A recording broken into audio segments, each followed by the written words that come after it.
Como tudo está suscetível ao tempo, ou seja, a cada contexto se estabelece de um modo diferente os comportamentos, as relações sociais.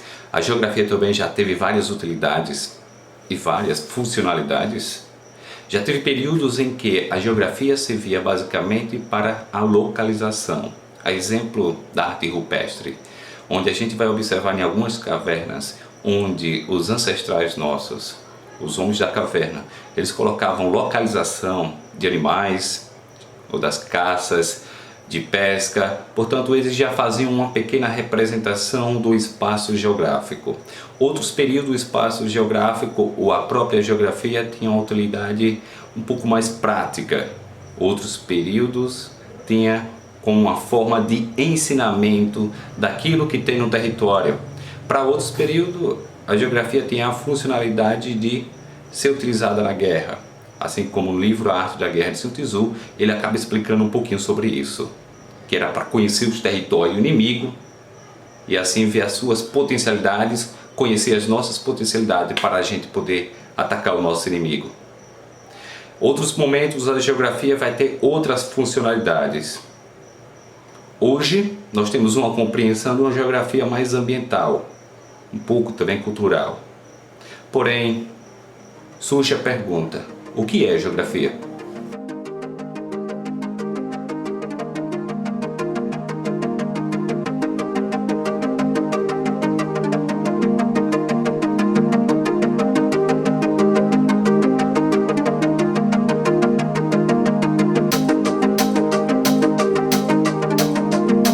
Olá pessoal, aqui quem fala é o professor Rodrigo e hoje nós vamos um pouquinho ver do que é a geografia e quais as suas utilidades no nosso dia a dia.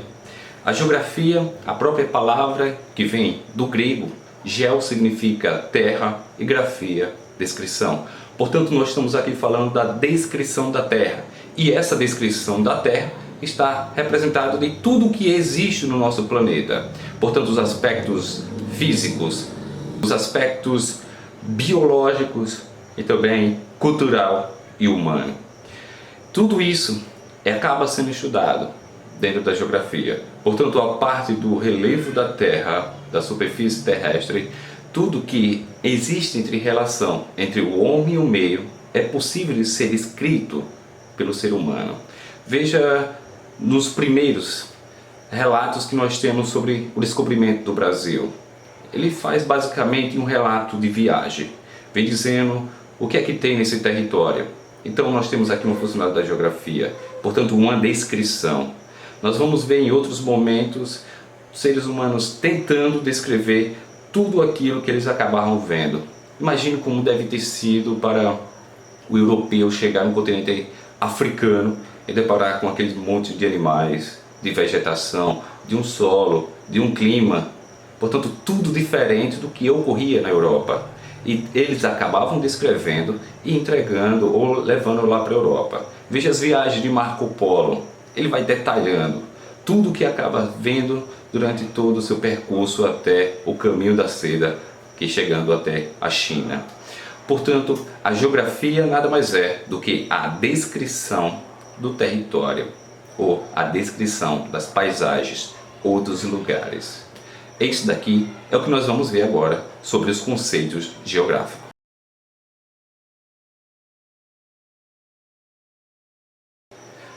Então vamos assim, se a geografia significa a descrição da Terra, nós temos alguns conceitos que fazem com que a gente facilite a compreensão de como ocorre essa descrição.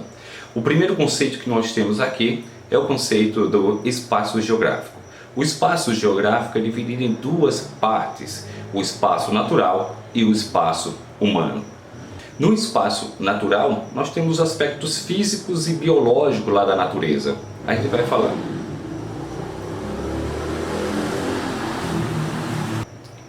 No espaço natural, nós temos lá os aspectos físicos e biológicos da própria natureza. Nós temos o solo, temos a vegetação, nós temos animais.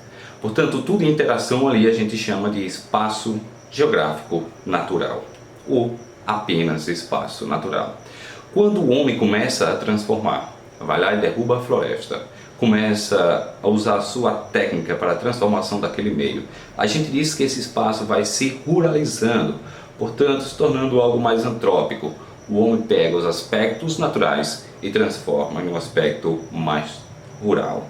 Quando esse processo é mais intensificado, onde aparece mais pessoas morando, uma maior aglomeração, portanto, de seres humanos, a gente diz que esse espaço ficou mais urbanizado. Portanto, nós temos um espaço natural, um espaço geográfico humano, onde esse humano será dividido em espaço rural e espaço urbano. Como já vimos, onde o espaço geográfico é dividido em duas partes, agora nós vamos ver umas outras categorias, ou melhor dizendo, alguns conceitos que facilitam com que a gente compreenda a geografia de uma forma mais precisa. Próximo conceito da geografia é o conceito de lugar. Eu comento muito nas turmas que o conceito de lugar, eu gosto de desenhar um coraçãozinho, porque o lugar do conceito lá, da geografia, significa um lugar, um espaço afetivo. Portanto, as noções que nós temos sobre lugar é aquele lugar onde tem uma certa afetividade. Nós temos como se fosse um pertencimento daquele espaço. Aí eu gosto de comentar nas turmas sobre alguns lugares que a gente pode ver. Por exemplo, o meu quarto, minha casa, minha rua, minha cidade, meu estado, meu país. Tudo isso a gente vai dar uma característica de pertencimento, porque a gente se acha muito afetivo àquele espaço e aquele espaço como se ele nos pertencesse. E essa parte do espaço chamada de lugar, portanto, é onde tem um aspecto mais afetivo. Porém, o aspecto de lugar é muito subjetivo.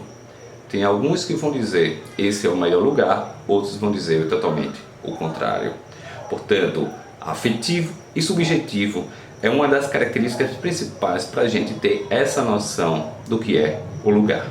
Quando se fala de lugar, eu gosto muito de apresentar uma música que é, para mim, o hino do meu estado, o hino de Sergipe, que é de Chico Queiroga e Antônio Rogério.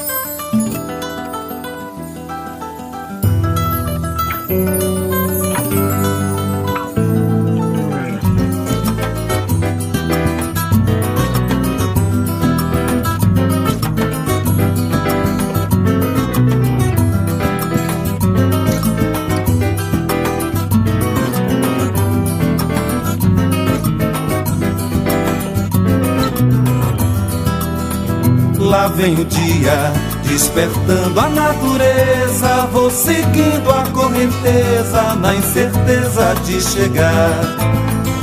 Dia após dia, noite e dia sem cessar, tanta dor, tanta agonia, eu assim não vou ficar. Eu quero o cheiro das manhãs da minha terra, ver o sol nascer na serra e o vento norte soprar. Eu quero mesmo é ficar bem juntinho dela, na praia de Atalaia, mirando as ondas do mar. Mirando as ondas do mar, mirando as ondas do mar, mirando as ondas do mar, mirando as ondas do mar, mirando as ondas do mar, mirando as ondas do mar, mirando as ondas do mar, mirando as ondas do mar, mirando as ondas do mar, mirando as ondas do mar, mirando as ondas do mar, mirando as ondas do mar. O próximo conceito da geografia é o conceito de paisagem. A paisagem é onde os nossos aspectos sensitivos acabam percebendo. Costuma-se dizer que paisagem é até onde a nossa vista alcança. Portanto, até onde a nossa visão alcança seria paisagem. E nesse sentido seria a própria linha do horizonte. Porém, paisagem, de um sentido mais aprofundado, a gente diz que é tudo onde os sentidos acabam percebendo. Seja o sentido da visão, sentido do paladar, sentido da audição, do tato. Portanto, onde os sentidos, aqueles pedaços ou aquela parte do espaço onde os sentidos percebem facilmente, a gente chama de paisagem. E a paisagem aqui tem que abrir um parêntese para a gente compreender um pouco melhor. A paisagem, assim como o espaço geográfico, ela tem duas características. uma paisagem natural, uma paisagem cultural. Eu acho que a natural e a cultural a gente já deve saber mais ou menos como deve ser. É isso mesmo. A paisagem natural é aquela paisagem onde o homem pouco influenciou os aspectos naturais. A gente vai encontrar as florestas virgens, os lugares mais pouco acessíveis ao ser humano. A gente vai chamar isso de espaço, ou melhor, paisagem natural. Enquanto que a paisagem cultural, eu gosto muito também de chamar de paisagem antropofizada, ou paisagem antrópica, porém, algumas questões vêm trazendo como paisagem cultural. Então nós temos aqui uma noção bem simples e bem particular nossa. A gente pode encontrar no Rio de Janeiro um espaço lá delimitado, onde nós temos uma área de preservação da Tijuca. No entanto, nós temos ao lado o Cristo, bem próximo, o Cristo Redentor. E esse Cristo Redentor já é um aspecto cultural. Portanto, o que faz parte da paisagem natural, a floresta, ou a mata, ou uma região pouco acessível ao ser humano. Enquanto que no aspecto cultural, está lá o Cristo Redentor, ou então as casas, prédios. A técnica humana faz essa transformação. E quanto mais o homem avança na sua tecnologia, mais a gente transforma a paisagem. O próximo conceito da geografia é o conceito de território. Território é onde existe uma relação de poderes. Eu gosto de explicar dando alguns exemplos. Por que você acha que o leão chega em um determinado local, faz um xixi, chega em outro, faz xixi? Assim também como os cães fazem isso. O cachorro gosta de demonstrar o seu território, assim como o leão. Então o cachorro, você vai dar um passeio com o seu cachorrinho, ele faz xixi no poste, mais na frente faz xixi novamente. Outro cachorro que vier vai cheirar ali primeiro e vai perceber que algum outro cachorro já passou anteriormente. Portanto, ele demarcou um território e mostrou sua relação de poder. O leão faz a mesma coisa. Ele faz como se fosse uma linha invisível, porém perceptível pelos outros leões que chegarem àquele local. Portanto, se um leão chegar e sentir o cheiro do outro, já sabe que aquele território é território inimigo. Se ele quiser conquistar as fêmeas do seu inimigo, vai ter que travar uma luta, portanto, uma relação de poderes. Outro exemplo que a gente pode ter sobre relações de poderes é o que acontece entre os municípios, entre os estados ou entre os países. Cada país tem a sua lei própria, portanto tem a sua soberania, e o outro país não pode ter uma influência dentro do nosso. Pode ocorrer sim de ter relações, como ocorre Brasil e Argentina, mas as leis brasileiras são brasileiras e não argentinas. Portanto, existe um poder brasileiro, um poder argentino. Se eles quiserem entrar no nosso território, vai ter que travar uma boa guerra aqui para conquistar esses espaços. Assim como o leão. Se o leão quiser invadir o espaço inimigo, vai ter que travar uma guerra para conquistar um pouco do seu espaço. Portanto, pegar um espaço, determinado lugar, portanto um aspecto da paisagem, do qual é delimitado, a gente chama isso de território. Portanto, o território é a delimitação do poder.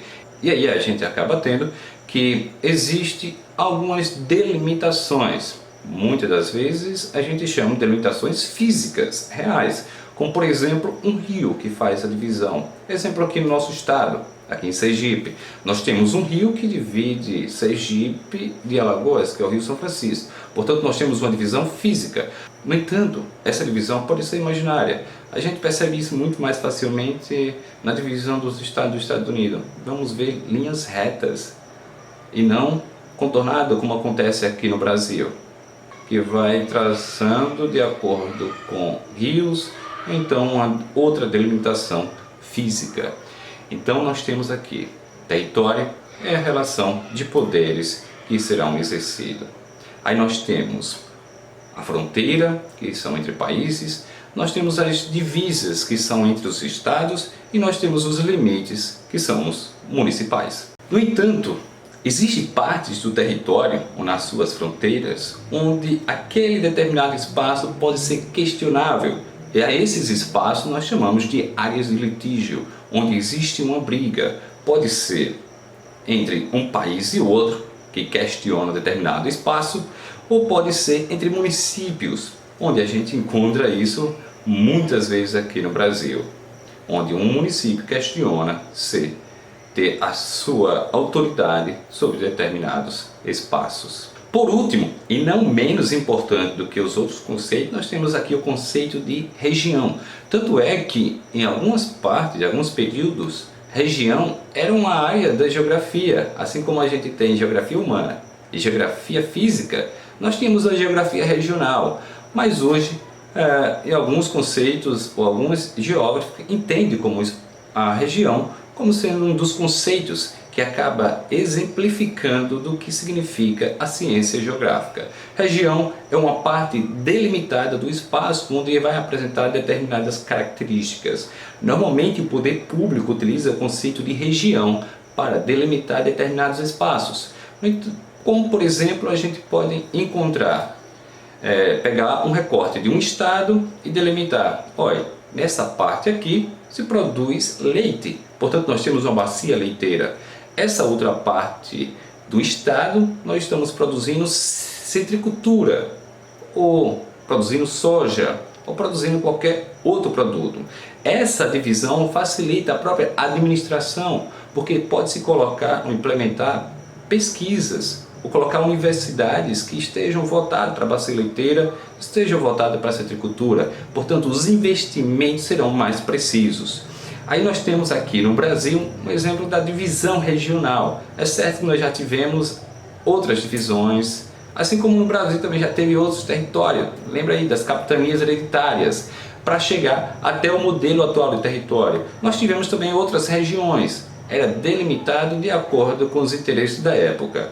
E essas regiões que nós tínhamos no Brasil acabava facilitando a administração pública. Aí nós temos aqui algumas regiões nossas. Região Nordeste, Região Norte, Centro-Oeste, Sudeste e Região Sul. Há um tempo atrás, nem tão longe assim, nós tínhamos até uma região chamada Região Leste. Mas hoje nós temos apenas essas cinco que eu comentei inicialmente. Aí você pode se perguntar, qual a característica predominante de cada um para ser delimitado uma região nova? Nós vamos encontrar principalmente os aspectos físicos. Olhe para a região Nordeste. Tem uma característica física. É certo que em algumas áreas de transição, como acontece lá no Amazonas, na região do Maranhão, nós temos um Maranhão um pouco mais voltado para a região amazônica do que propriamente para o Nordeste. Mas essa delimitação faz com que, olha, o clima daquele determinado lugar se comporte dessa maneira, portanto os investimentos e a intenção que a gente tem que jogar para essa região é diferenciada. Assim como vai acontecer na região Sul, assim como vai acontecer no Centro-Oeste e assim também como vai acontecer no Sudeste e na região Norte. Portanto, as características da região Norte, a gente vai ver muita floresta, um clima equatorial úmido. Nós vamos ter aqui no Nordeste já o semiárido, a gente vai um pouco para o Centro-Oeste, a gente vai ver outro tipo de clima e assim sucessivamente. Então, determinadas características de um lugar acaba fazendo com que facilite a administração ao regionalizar. É certo que os conceitos de região a gente poderia abordar muito mais a fundo. Talvez eu faça isso um pouco mais à frente. Mas o que eu quero que vocês saibam nesse momento é que região é uma parte delimitada do espaço onde apresenta determinadas características semelhantes. Assim como acontece aqui em Sergipe. Ou melhor, o que acontece no nosso município aqui em Itabaianinha. A gente pode dividir Itabaianinha em algumas regiões. Tem uma área que é mais voltada para a pecuária, outra área voltada mais para a agricultura e outra área voltada para questões de cerâmicas, para retirada de argila. Portanto, a gente pode dividir, portanto, aqui em Sergipe e aqui em Itabaianinha, regiões. Então, regiões podem ter diferentes escalas. Pode ter uma escala local, pode ter uma escala estadual, regional, pode ter uma escala mundial. Tanto é que a gente trata de continentes, mas esses continentes tranquilamente a gente poderia chamar de região. Portanto, região americana, região asiática, mas sempre lembrando que a gente também chama eles de continente. Para finalizar essa aula, nós vamos falar um pouquinho o resumo de tudo que nós vimos até aqui. Nós vimos, portanto, que geografia é a descrição da Terra e que essa descrição tem os seus conceitos, que essa ciência tem os seus conceitos. Primeiro nós vimos o conceito do espaço geográfico, que é a relação do homem com o meio. Temos espaço natural e espaço humano. E esse espaço humano é dividido em rural e urbano. Depois nós tivemos o espaço, uma parte do espaço nós chamamos de lugar, onde tem os aspectos afetivos, de pertencimento ao lugar. Depois nós tivemos aí o outro, que foi a paisagem. E a paisagem é dividida em dois, assim como também o espaço geográfico. A paisagem natural e a paisagem cultural. Depois nós vimos a questão do território, que é a parte das relações dos poderes. E por último nós vimos aqui o conceito de região, que região é uma parte delimitada do espaço que apresenta as características semelhantes. Não quer dizer que é única, mas tem alguma semelhança, sim. Então, fiquem com Deus e até a próxima aula.